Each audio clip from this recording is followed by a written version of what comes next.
My name is Lucy Griffiths. I am the CEO of an organisation called Sort Your Future. We've launched here at the CIPD exhibition over the last couple of days. We're an online platform that connects young people with career opportunities and employers based on their potential, not their past. So I'm here today to talk to you a little bit about diversity and inclusion, and I'm really pleased to be joined by Charlie Timbrell and Amaan Abdulrahman. These guys are people who are early in their career, and they're going to be sharing some of their experiences with you a little bit later on in the session, and there'll be a chance for you to ask them a little bit about what they think employers could do to improve diversity and inclusion. But first of all, I'm going to just say a little bit about diversity and inclusion myself before us having a little Q&A with the guys over there. So I'm going to start by sharing a little bit of a secret with you. This is not my real voice. I come from a working class background, from a tiny village in Wales, and I learned very early in my career that in order to fit in certain environments, it would be a good idea for me to tone down my accent, and I did that. So I don't know if you think I've got a strong Welsh accent now, but I probably think I haven't. Would you have said I was from Wales? Maybe not. No. So I did what I thought I needed to do to fit into my working environment. I am what you could call a serial code switcher. I don't know if I'm the only person in the room who does this. Anyone else? Yeah, thank you for bravely putting your hand up. Code switching, changing your voice, your language, your behaviour to fit into a certain social group or environment. That's what I learned that I needed to do, and so it's kind of, after 20 years, become something of a norm for me. I don't know if in a working environment I could go back to my normal accent, but take me home to mum and dad and I will absolutely switch back to my standard Welsh accent. But this is what people do to fit into their working environment. And if you think about it, if you're spending a lot of energy trying to fit in, then what does that mean in terms of your well-being? What does that mean in terms of how well you're able to do your job? Because you're expending a lot of energy to be like everyone else in that environment that you're in. And I think so many of us feel like we have to do that to fit into the workplace. And so that's one of the things I just want you to think about as employers. What are we doing to make our organisations places where people don't necessarily have to expend that amount of energy on trying to be the person that they think they need to be in the workplace? One of the things that I know the guys are going to talk about a little bit later is the idea of people being funneled into certain career paths as well, based on their background, where they're from, what networks they have access to, what knowledge they have access to. And I like to think of it as a kind of career filter bubble. Some of you may be familiar with the work of Sam Friedman, the sociologist from the LSE. He did a massive study about how people access elite professions, or so-called elite professions. You can read his book, The Class Ceiling, which covers this. Some of you may have heard of it. He found that if you have a parent who is a doctor, you're 24 times more likely to become a doctor yourself. In the legal profession, you're 12 times more likely to go into that profession if you have a parent who's already in that field. Now, that's not to say that that isn't the right field for those people to go in. It absolutely could be.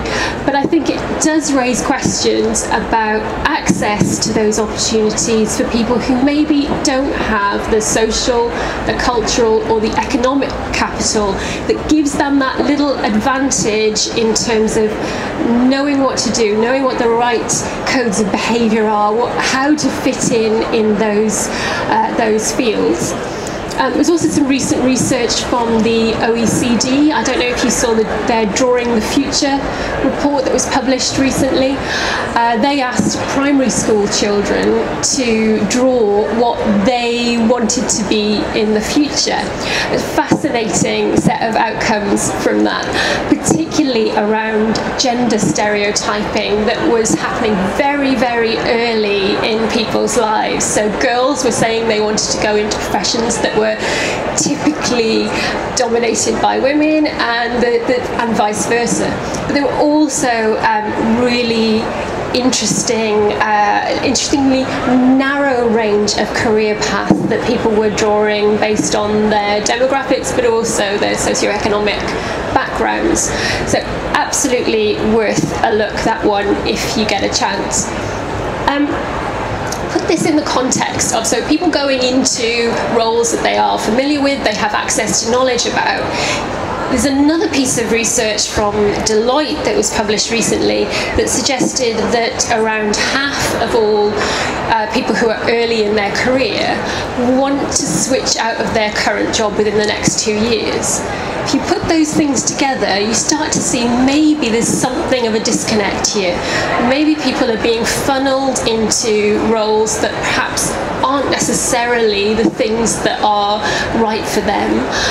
So we need to maybe look at this and think about what we can do to make sure that everyone has access to opportunity, and that we're not just limiting people based on who they know, what they have. And we're not forcing people to be career chameleons, to try and fit into organisations and conform to behaviours, because organisations don't benefit if everybody thinks the same, everybody does everything the same, everybody says everything the same. That doesn't actually improve innovation, it doesn't help you benefit from the different perspectives that people can have. This, I think, is quite an interesting way of looking at it. A lot of employers recruit on the basis of wanting to achieve fit. So does this person fit with my organisation? But what does fit actually mean? Does it mean you're recruiting people who are clones of the people you already have? And does that potentially cause you to have an environment where everyone thinks the same, everyone does what you've always done, and so you do what you've always done, you get what you've always got? This recent report from the CIPD, really good report on diversity management, suggests that employers could look at the idea of complementary fit, so that you're actually looking at recruiting people who have skills and abilities that complement what you already have within the organisation, rather than just replicating them. So if you look at fit from that perspective, there's a little bit of a paradox there. Are we recruiting people who fit our organisation because they're just like everyone else, or should we be looking outside at candidates from more diverse backgrounds? So I come from a marketing background, and I think if you look at things from different perspectives, you maybe get a different way of tackling problems. So one of the things that we do in marketing is we look at customer journeys. So you think about, what is the journey our customer go through to get to the point of purchase? So this is a kind of very simplified candidate journey, if you like, the journey that a potential customer or a potential recruit could go through before joining you. We at SORT have very much focused on this pre-search phase. If people don't know you exist, then how are they going to find out about the opportunities that you have? So they go through these phases: pre-search, that phase of not knowing you exist, then understanding what it is they're looking for, so they're searching for you. They're evaluating whether you're the kind of organisation for them. They are then making a choice to apply to you, and they go through your selection process, whether it either rejected or made an offer. So you think about the journey in that respect. You need to make sure that you're being inclusive at every phase of this journey. And I think for a lot of employers that we've spoken to, there's a big focus on this end of that journey and perhaps less of a focus on the front end of it. So a lot of employers are doing work to improve their application process and their selection process to make it more inclusive, but perhaps not thinking about those very early stages. How do we reach out to a broader range of candidates in the first place if they don't know that we exist? So I'm going to overlay now a model that I am familiar with from marketing. It's a very commonly used marketing model. Acronym AIDA: awareness, interest, desire, action. What it does is get you thinking about the phases that you need to move a potential customer through to get them to the point where they purchase from you. If you think about a candidate in that perspective, they are essentially making a decision to apply to your organisation. And so you need to make sure that you can move them through these cognitive phases from awareness that you exist, interest in you as an organisation, the desire to work for you, do I belong here, do I fit in this organisation, and then that action to apply. So how do you do this? Well, one of the techniques that we use in our organisation is an approach called design thinking. Is anyone aware of design thinking approaches? Yeah, absolutely. It's a great way of solving complex problems, wicked problems, if you like, so problems that may have more than one potential solution. So designers go through this process. This model is from Stanford's D School, so you can find it online and find out a little bit more about it. But the idea is the first phase of the process, you need to empathise. So you need to understand who it is you're actually reaching out to. You need to immerse yourself in their experience and fully understand the barriers that they might be facing, some of the challenges that they might have, things that you might not have thought about or experienced yourself. And then you start to really rethink your problem. In some cases, you might redefine your problem completely based on the information that you gathered from that empathise phase. At that point, only at that point, do you start thinking about solutions.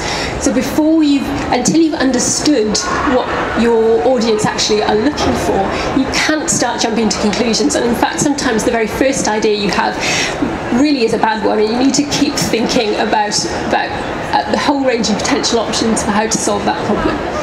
And then you go through a prototyping phase. So what are the solutions I have?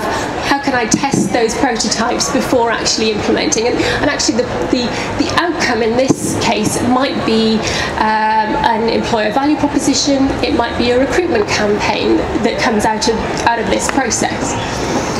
What I would say is that the very first phase of this process is the most important one in terms of thinking about diversity and inclusion in your organisation.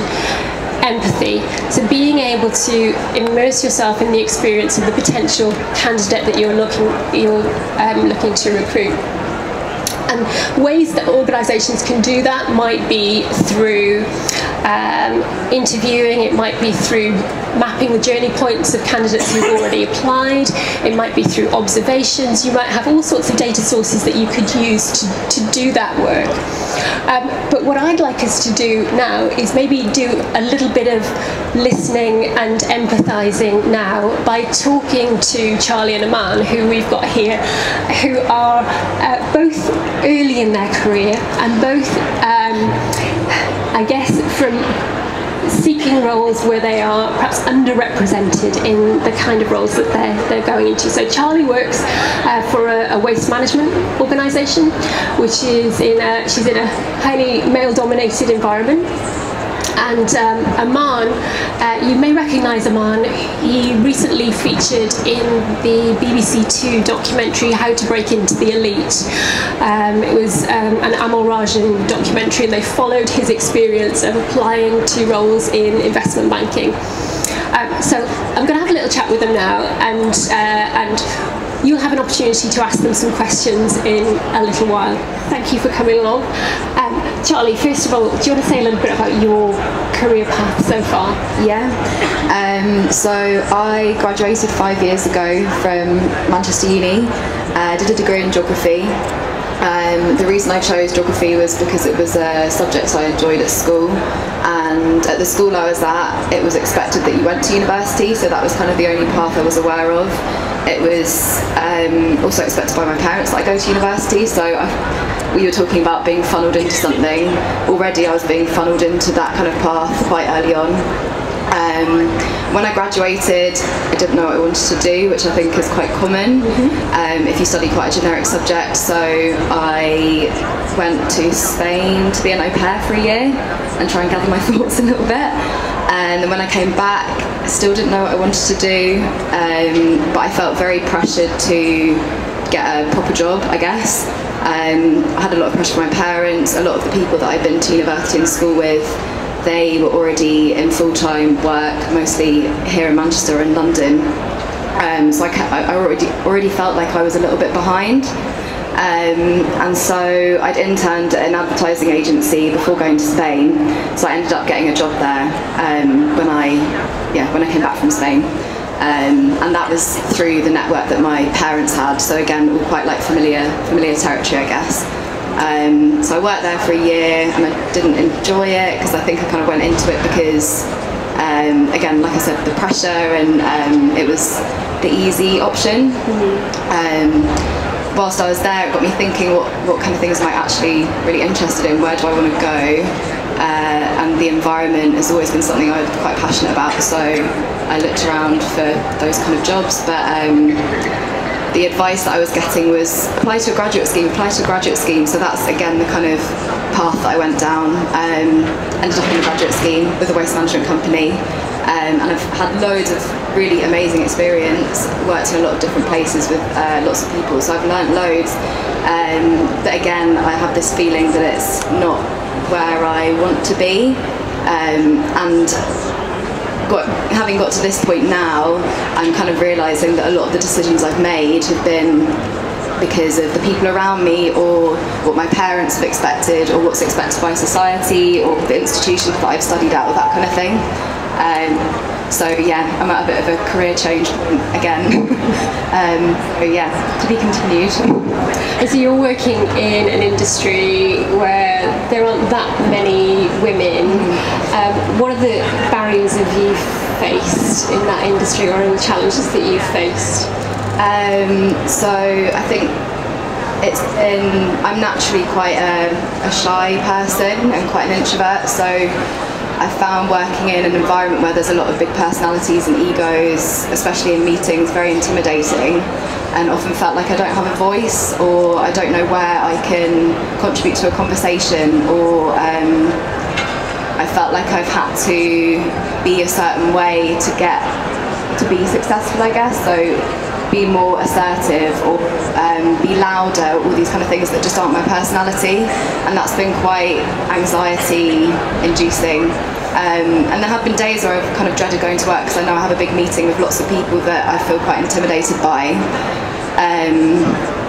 So yeah, that would be the main thing. Thank you. And Amaan, do you want to say a little bit about your career path so far and where you are? Yeah, sure. So I just finished my Masters. I did an undergrad in economics at the University of Nottingham and my Masters in management at Imperial. Throughout my time at university, over the past 4 years, I've been applying for internships with banks, sent over 100 applications, dozens of interviews, interviewed basically every bank on the block, rejection every single time. I finally got an offer from my dream company the day I moved home from university, so perfect timing, so that's next summer. But the road getting there wasn't easy. The sheer amount of hours, the application and interviews were pretty dreadful. And you're from a working class background, yeah? Do you think you faced additional barriers because of that? I think just being in unfamiliar environments, going into big corporate buildings, big corporate environments, you're having these posh MDs speaking, interviewing you, and you're like, it's pretty daunting. You're not used to being in those environments, and like your brain switches off. You're not sure. You may feel a bit. You may get a bit of an imposter syndrome. Like, what am I doing here? I've winged it this far. They're going to catch me out. I shouldn't be here. And I think that ultimately had an impact on my interview performance. Yeah. And do you think that there's anything that employers could do differently to encourage more people from underrepresented groups to apply, but also to make the application process and the induction process and those things easier? I'm not too sure about how they could encourage more to apply per se. Probably more so trying to get your trying to get more reach in more universities, and at a younger age as well, trying to get more exposure about the industry. But to make the process easier, I'm not. This is a bit biased, but I'm not a big fan of interviews. I think it's an artifactual environment where you can't really give a true performance, a true representation of yourself. I think I know logistically it's a lot harder to do, but more things like group environments, group tasks, and that's where you can see how they actually behave and how they can perform. But and also I know as well, a lot of banks and a lot of companies to recruit, they use a lot of artificial intelligence. I know it makes the job a lot easier, but you use like inherent biases. Like for example, you pick one or two things, you think you're being fairly neutral, basically it comes with a natural bias. I remember speaking to one bank recently. They said they used to put in their one buzzword was golf and tennis, and which is pretty weird. But they realised that a certain group of people tend to get into golf and tennis, and as a result, there's a bias that they had, and they removed that from their sort of buzzwords in the machine. That's really interesting. And Charlie, what about you on that front? What do you think employees could do? So I think based on my experience, from when you get into an organisation, I had an experience where I was given a mentor joining an organisation, and I didn't connect with them at all. I didn't really have much in common. I felt like it was a bit of a tick box exercise, just let's give them a mentor, give them someone in the business, and it was kind of down to me to make that contact with my mentor to build that relationship, but I found that quite difficult because I didn't really know what a mentor was. So I think organisations could be a lot more considered about how they match with mentors and give the new employees somebody that they can relate to, that they can resonate with, and that I think from me being in a male-dominated environment, it would have been great to have maybe a female mentor who I could see kind of being herself in the organisation. And another thing would be, I think you were talking about empathy in your talk earlier. That's a big thing. I think in terms of recruitment there is a lot of empathy, but maybe for the employees currently in the organisation, there could be training, like emotional intelligence training, to really understand that new people coming in, they are potentially going to be different from the people already in the organisation, and having that empathy and awareness that people are more comfortable interacting in different ways, or maybe need to be given space in a meeting to get their point across. Yeah. Brilliant, thank you. I'm going to open it up to the audience. Just got a roving mic coming around now. Has anyone got any questions for Charlie and Amaan, or for me? Anyone? Yeah, one here. Yeah. Hi. Question for the guys really. Do you think, you've obviously both been to university, do you think universities are doing enough to equip guys like yourself to get that first job when you're embarking on a new career? Yeah, I can go. From my personal experience, no. I did graduate 5 years ago, so I don't know if the landscape's changed a little bit. I mean, we had a careers service, but it was very much up to us to make that contact and go and find out what was there, but it did feel very limited when you did make that contact. I guess it's kind of only based on the university's current network or their own previous experience. So yeah, I think there could be, maybe within the faculties, there could be more support in terms of, in the last year, just prepping and getting you into that headspace, because it was very much focused on the here and now. Let's get the degree done, and then I'd say from my experience, so I went to 2 different universities, 2 different experiences. So when I was at Nottingham, I felt like there was good stuff to get in a general grad scheme, but not much preparation. But thankfully, there was a very good society that we had, with the finance society, and led by some very screwed on members. And as a result of that, they kept pushing the society, but that was students on an initiative. But when I was at Imperial, that was very, very different, because essentially that was like a career factory. That was very, very career driven. So they had a lot of facilities, a lot of interview prep. But the disparity between the facilities offered was crazy. But then again, that master was very expensive, and I had to fund that through a private loan, and it's not accessible to everyone really. Yeah, thank you. So thank you ever so much, everyone, for coming. I hope this was useful. Feel free to come and have a chat afterwards if you do want to speak about any of the issues that I've spoken about. And also to the guys, I'm sure they'll be happy to answer any questions that you don't want to ask here. And if you'd like to find out more about what we do at Sort Your Future, then pop over and see the guys over on stand D91. Thanks so much for coming along.